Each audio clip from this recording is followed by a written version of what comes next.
Hi, I'm Diane Marie Collins, and you have entered the DM zone. I am visiting today with Dr. Eileen Borris, or as I like to call her, Dr. B. Welcome to the DM zone, Dr. B. Oh, thank you so much, DM. It's a pleasure to be here. Thank you for inviting me. Now, this really is a good lead-in because your new book is, I'm a former dancer, and it's kind of exciting because you've got a little dance going with your new book about how world leaders should solve conflicts. Tell me about Takes Two to Tango.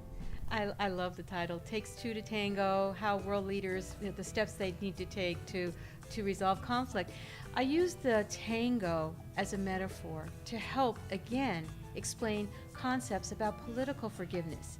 Political forgiveness, again, is very technical, but when you think about what the tango is, from the historical background to how people need to learn how to take their first steps, to the way the people lead one another, and that it takes two to tango, you begin to understand what it takes to help resolve conflict. It takes two people, two parties. And so throughout the book, every chapter begins using the metaphor and different aspects of the metaphor of the tango.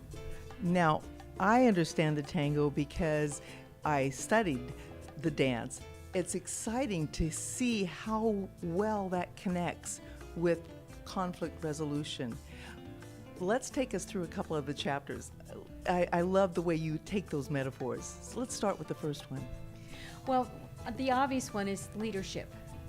And in order to be a good leader, you need to be able to help someone follow. You need to be empathetic. You need to be compassionate. You need to be strong. You need to be sensitive. All of these are emotions that people feel with a tango. So we start off with that, and when you think about conflicts and how top negotiators, for example, come together, and the feelings that they're feeling, the hatred, the anxiety, this is real stuff, and they have to overcome it. Real passions. Real passions. You have some wonderful examples that you share in the book about world leaders that have indeed resolved conflict. Let's talk a little bit about some of those.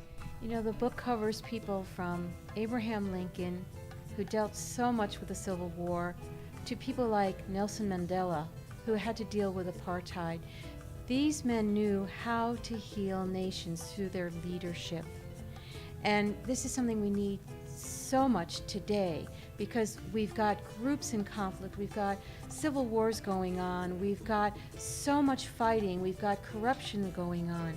So in the book we talk about what makes a transformative leader, and we use people as examples such as Abraham Lincoln, such as Nelson Mandela's, and other people as well, to use as models. So leaders who are emerging in societies that are transitioning from totalitarian types of governments to democracies have a role model, and we've seen this we've seen this in Václav Havel, we've seen this in so many people who learn from one another as leaders teaching leaders. And it's a very big difference to be a transformational leader as opposed to an authoritarian leader, and we've got the most perfect role models that we see in the book. Hi, I'm Dr. Borris, and I'm the author of Takes Two to Tango. Are you ready to dance? Takes Two to Tango is about helping you learn how to heal not only yourself, but to learn to heal nations. And I'm ready to help anyone who wants to dance with me. So come along, learn about the book, and connect with me. I'm here for you. I want to teach you how you can help not only heal yourself, but heal nations that you might be living in. It's an important book, it's important work, and I'm ready to dance. Thank you. I'm Eileen Borris, known as Dr. B. Come and connect with me on my website. It's drborris.com, drborris.com. I'm looking forward to hearing from you.